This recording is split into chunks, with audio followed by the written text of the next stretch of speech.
Hello, hello, in whichever part of the world you are. Today I'm going to talk about a big revolution. Yes, what if the next big revolution in mobility isn't about speed, but about access? And what if the true test of innovation is whether everyone can come along for the ride? Because you see, in a world shaped by innovation, true progress to me means that really no one is left behind, because inclusive mobility is not just a goal, it's a responsibility. Technology is transforming how we move. But are we designing mobility for everyone? Let me give you a personal example. Nowadays, cars are designed in such a way it is really becoming very difficult for me to find one I can adapt to my needs as a wheelchair user, since I like sedan and not SUVs or vans. And I found a Mazda that I recently bought that offers a good example.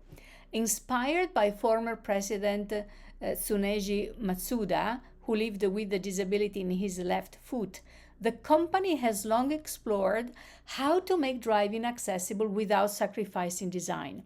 And cities are also leading the way too. Take Singapore, I visited a few years ago, a pioneer in accessible public transport with barrier-free MRT stations, tactile guidance systems, and real-time assistant apps. A smart city made smarter by its commitment to inclusion. Across the Middle East and North Africa, momentum is building.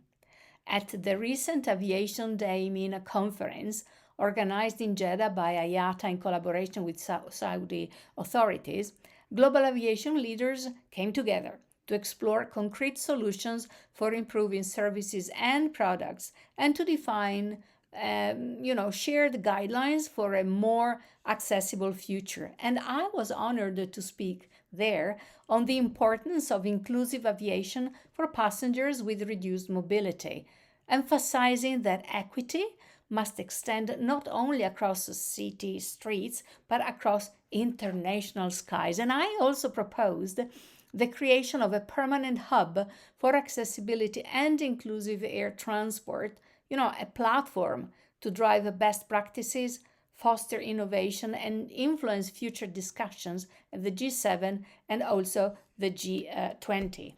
And, there are more ahead.